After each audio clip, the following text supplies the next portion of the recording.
good afternoon, really. At this point, I'm not used to making videos this early, but it's been so long. But hi, YouTube. Tired Metalhead Weatherman here. It's been a while since I've done one of these weekend forecasts due to the craziness that's been going on over the last few weeks, but it finally seems like we're getting a bit of a break here in the action. So that being said, we're gonna go over today the weekend forecast tonight, towards right now, really. I feel so out of rhythm with this, honestly.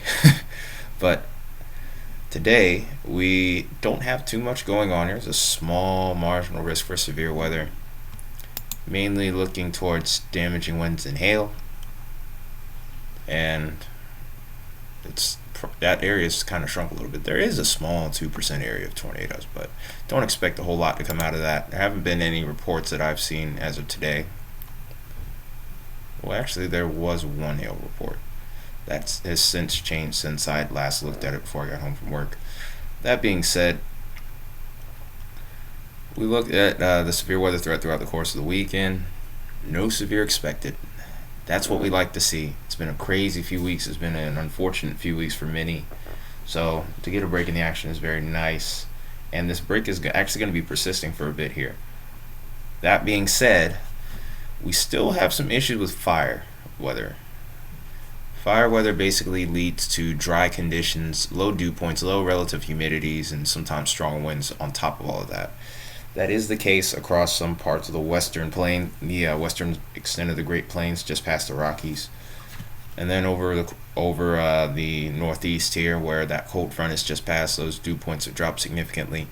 So basically, the main thing to be concerned with here is be conscious of your burning, especially if you're in this red area here, which is a critical fire danger area. Not to mention leaving unfinished cigarette butts in certain places can even cause problems. Carge and exhaust, stuff like that. Just really be conscious of that. Shouldn't be too big of a problem otherwise. But outside of that, that's really the main topic that we have here. So that and just a little bit of showers and storms. Also, it's going to be a pretty cool weekend in comparison to the previous weeks. Got to set this into loop here. Really no reason for me to just go slide by slide on this one, simply because it's going to be a pretty stable pattern. The warmest area is really going to more so be across this section of the U.S. here towards the heart of the country. Forgive my drawing of the circle. I know it's a little messy, but hey, I'm only human. What can I do?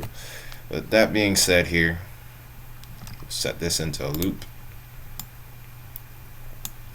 And like I said, across the southeast, into Florida in particular, that's where the warmest area is going to be. The coldest area is going to be further up north, but even then, compared to what we've seen in previous weeks, not too much extremes. This lends itself towards more of a stable weather pattern. So, no complaints here, trust me. Very happy to see this pattern. It allows some people to clean up some of the damage done. And then on top of that, it'll give me time to talk about some of the other stuff going on, like hurricane season, which is coming up. So we're trying to get prepared for that over here. We'll have plenty of content coming on that. And also, we didn't even do an outlook on this month, which is crazy. That's the first time in a while I haven't been able to do that. So trying to get back to some of the traditional stuff we do on this channel, but it's just been kind of hectic with the moderate and high risk that we've had. So that's what we're dealing with right now as far as our temperatures are concerned. Nothing else really noteworthy to go on other than the rainfall maybe. There's a couple areas that we may see some snow. First area will be over here towards the mountains over here around the northwest, and then across parts of Wisconsin, and then into maybe the UP of Michigan. I don't expect too much to really come out of that system. It's such a fast moving system that I don't really think that too much snow is going to fall. And then on top of that, by the time we get towards Sunday afternoon, temperatures have warmed to such a point where the next time we get moisture over this area, it's going to be rain. And speaking of rain, southeast will have this little setup here where a stalled out little low pressure will end up causing showers and thunderstorms throughout Saturday and lingering into early parts of Sunday across the Carolinas. That low will deepen a little bit further, so as it stalls out over the Atlantic coast here, so we could see increased rainfall amounts over the Carolinas. Outside of that, it looks like Mississippi might be the other main spot that we're worried about when it comes to rainfall as well. With recent storms going over both of those areas, I am a little bit concerned about flooding. If there's an uptick on the flood threat, I'll make a post on here. I may make a video if it's significant enough. But outside of that, there's really not much more to talk about here. Let's go ahead and look at some of the quantitative precipitation forecast here. It gives us a little bit of an idea of what we could see with rainfall here. We'll just skip it all the way to the end here. This is 60 hours out. This is heading towards Monday morning. And of course, the greatest rainfall totals, of course, are going to be over towards the mountains, where we have still a little bit of a moisture flow heading into the northwest here. But outside of that, that's nothing too far out of the ordinary. Fortunately, there's still a threat for flooding across this region, but at this point, there's not much we can really do about that. These guys will probably get a break soon as well, though, so there's good news there. But also, we have to watch, of course, as I mentioned before, Mississippi, where those storms are going to be. Those showers and storms are going to be going over the same areas over and over again, so the flood threat is a bit notable. And then over towards North Carolina in particular, I think the flood threat is pretty notable here, where we could see about 4 to 5 inches possible in both these areas here in the yellow. Outside of that, widespread areas could see up to about an inch, 2 inches. A couple pockets of 3 inches can't be ruled out. So beyond that, and then of course we have the quantitative precipitation here. Snow. This is leaning more towards snow, of course, but the quantitative totals are about less than an inch.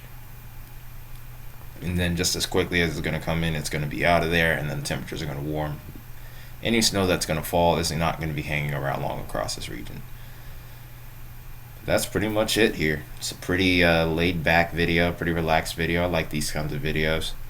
Doesn't draw as many eyes, but that's fine. I like giving more good news than I do bad, honestly. But some other things going on with the channel here before we go. We now have a Discord set up. So to anyone that has Discord and is interested, I'll leave the link in the description. Also, of course, if you haven't already, hit that like button. If you're new to the channel, subscribe. Share the videos, of course. Spread the good news for once, not the bad. And then, of course, let me know what kind of weather you could be seeing this weekend in the comments. But we'll have plenty, like I said before, we'll have plenty of hurricane content coming up, trying to get us ready for June, which will be the start of hurricane season. It should be a below average season, but we'll get into more details later.